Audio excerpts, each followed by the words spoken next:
This is my pointer. बिस्मिल्लाहिर्रहमानिर्रहीम।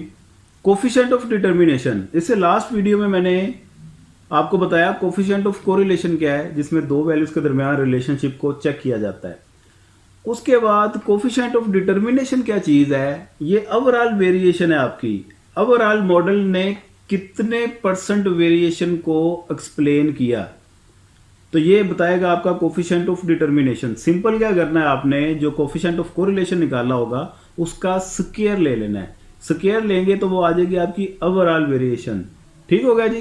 The proportion of total variation in the dependent variable which is explained by the variation in the independent variable.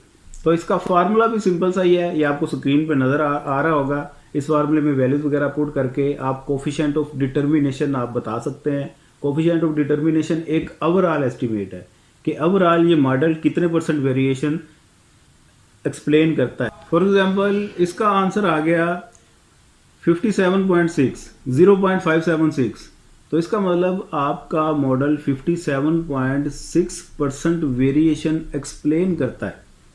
तो जितना answer 1 के करीब होगा model उतना ही अच्छा है, गुड है। जितना आंसर 1 के करीब होगा इसका मतलब है ये ज़्यादा वेरिएशन को एक्सप्लेन ही नहीं कर रहा, तो ये मॉडल उतना ही ज़्यादा वीक है।